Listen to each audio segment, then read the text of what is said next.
Assalamualaikum warahmatullahi wabarakatuh. Apa kabar anak-anak solihah solihah kelas 5 SD Desmond bin Affan?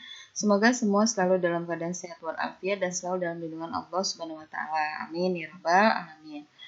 Baik, untuk materi hari ini ya kita ada di tema 5H, lingkungan sahabat kita, subtema 2 perubahan lingkungan, pembelajaran 3, 4 dan 6 muatan pembelajarannya PPKN ya. Kemudian untuk tujuan pembelajaran kita, siswa dapat menjelaskan sikap yang baik dalam menghadapi keragaman budaya dan juga dapat menjelaskan sikap yang baik dalam menghadapi adat istiadat di Indonesia ya. Sekarang tolong siapkan buku paket kalian, dibuka halaman 60, pembelajaran 3 subtema 2. Baik, sikap yang baik dalam menghadapi keragaman budaya di Indonesia ya. Sebagaimana kita ketahui, Indonesia terdiri atas keragaman budaya yang luar biasa. Ya, jadi otomatis harus ada strategi yang baik dalam menghadapinya ya, agar apa? Agar tidak terpecahnya persatuan dan kesatuan yang sudah terbina selama ini. Jika dilihat dari mata pencaharian ya, salah satunya bagi masyarakat yang tinggal di pesisir pantai atau yang berdekatan dengan laut, maka pekerjaan atau mata pencaharian utama mereka adalah sebagai nelayan. Nah, diantaranya di Indonesia itu yang pertama adalah nelayan Sukamara ya, atau masyarakat Sukamara yang berada di Kalimantan Tengah. Yang kedua adalah suku Bajo ya, atau Bajau, itu ada di Sulawesi Selatan. Suku Bajau ini sangat terkenal ya, bahkan ke dunia. Suku Bajau merupakan suku nomaden atau hidup berpindah-pindah, mengembara ya, tidak tetap dari satu wilayah ke wilayah yang lain ya. Mereka menjadikan kapal atau sampan perahu mereka sebagai alat transportasi dan mencari nafkah ya. Artinya dari melaut ya, menggunakan alat tersebut mereka menjual hasil tangkapannya. Apa saja? Ya, bisa hasil laut ya, atau ada mutiara ya, dan yang lainnya. Terkenal tuh mutiara air payau dari suku Bajau ya. Bisa kalian lihat di gambar. Nah, ini salah satu penampakan dari suku Bajo ya. Mereka sangat ahli di dunia perairan ya. Bahkan mereka juga menjaga ya kemurnian dari dan kebersihan dari air laut tersebut ya. Rumah mereka itu tetap di tengah ya, di tengah pantai ya, jauh dari bibir pantai, dan mereka berkelompok. Berarti jika ada sesuatu mengenai rumah mereka, ya mereka harus merakitnya kembali, seperti itu. Kemudian masih di halaman 60 ya. Ini salah satu bentuk keragaman yang ada di Indonesia juga. Kita di sini mengambil contoh adalah dari Desa Panglipuran di Bali, tepatnya di kaki Gunung Batur. Jadi Gunung Batur itu adanya di Pulau Bali. Desa Panglipuran ini menjadi salah satu objek wisata pada akhirnya, karena desa ini sangat-sangat menjaga adat istiadat khas yang tidak berubah sampai sekarang. Bentuk dan bangunan rumahnya sama ya, tersusun rapi dari ujung utama desa sampai bagian hilir desa. Ya, senantiasa masyarakatnya menjaga adat dalam kehidupan sehari-hari. Ya, mereka memiliki kepercayaan Hindu ya, kalau di Bali rata-rata Hindu, bahwa mereka memaknai desa mereka itu memiliki tempat suci untuk mengenang para leluhur. Oleh sebab itu, kalau kita mau ke sana ya, kita akan merasakan suasana desa yang asri, tenang, udara sejuk dan bebas polusi. Kalau udara sejuk dan bebas polusinya iya, karena di bawah kaki gunung ya. Tapi bagaimana dengan desa yang asri dan tenang ini bisa mereka ciptakan? Ya, bentuk rumahnya sama, jadi tidak ada kecemburuan sosial ya.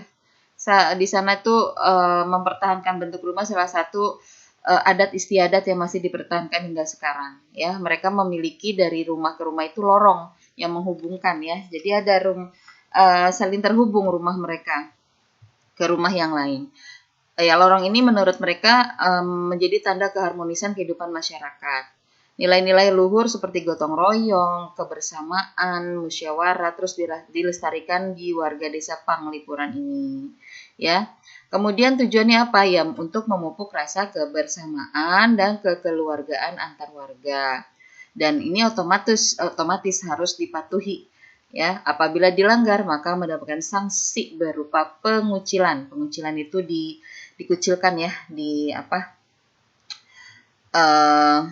disudutkan ya, bisa tidak diajak bicara dan yang lainnya, atau yang paling parahnya mungkin sanksinya adalah diusir dari desa ya. Jadi mereka harus siap kalau hidup di desa Panglipuran, semua adat istiadat, bentuk rumah, bahkan rumah itu sendiri ya, kebiasaan warga harus diikuti ya. Jika tidak maka sanksi akan mereka dapatkan. Baik, sikap yang baik dalam menghadapi keragaman adat istiadat ya, adat istiadat di Indonesia. Pada bab selanjutnya di pembelajaran 6, kalian silakan buka di halaman 74 ya, atau 75 ya.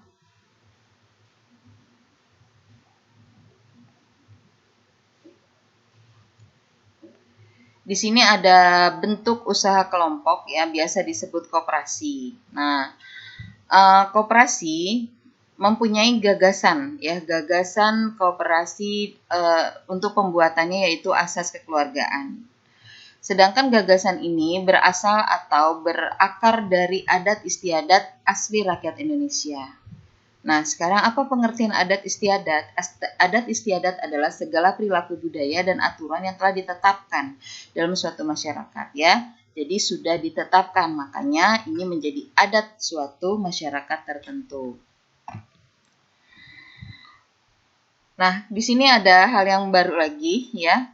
Tradisi berbalas pantun di tanah Minang ya.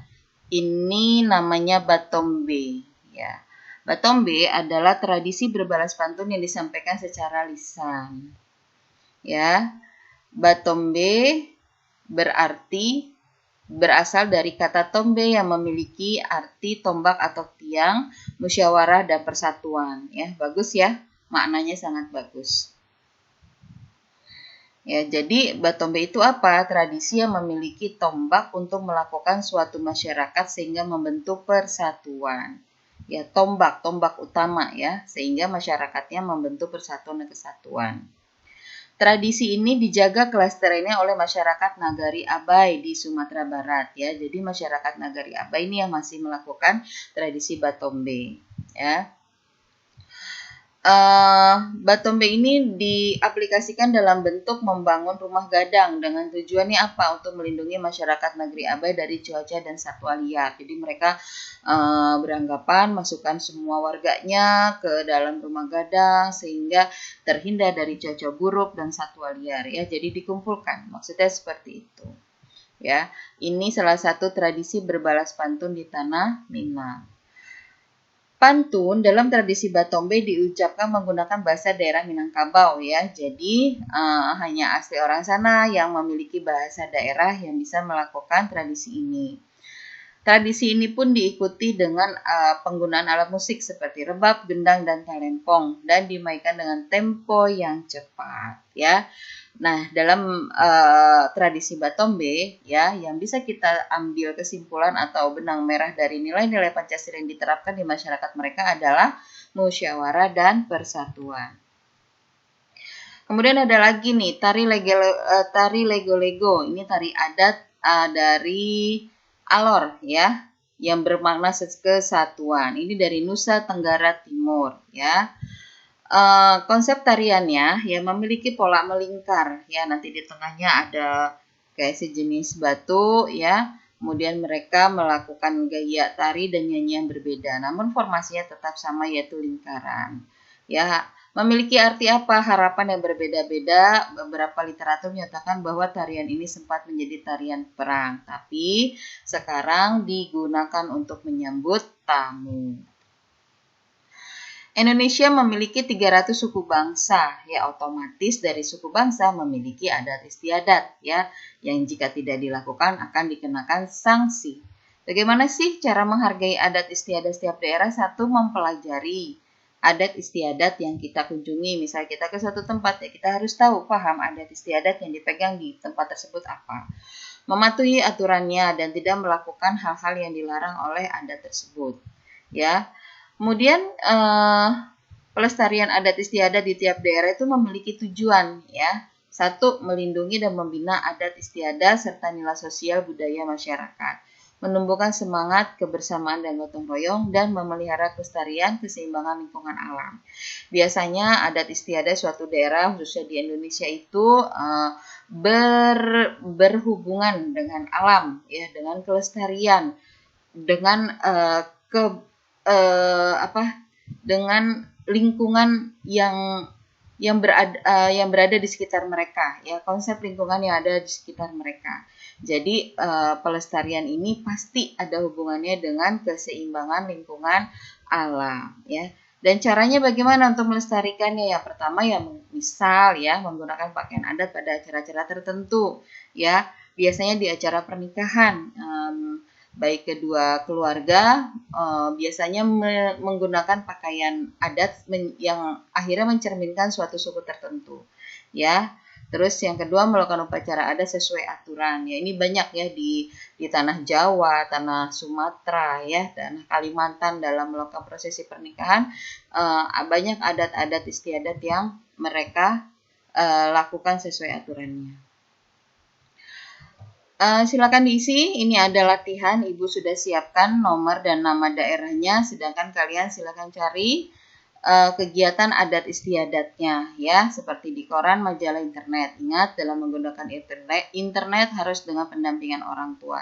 Dikumpulkan paling lambat, paling telat jam 5 sore, ya. Jadi kalian cari tahu nih, Tanah Toraja di Sulawesi Selatan itu apa saja kegiatan adat istiadatnya. Kalian menuliskan minimal 2, ya. Minimal 2 saja kegiatan adat istiadatnya apa saja. Alhamdulillah materi sudah selesai. Biasakan bertanya, mencatat, dan mengulang materi yang Bapak Ibu Guru kalian sampaikan. Sampai berjumpa di pembelajaran selanjutnya. Barakallahu fiik. Jazakumullah khairan. Assalamualaikum warahmatullahi wabarakatuh.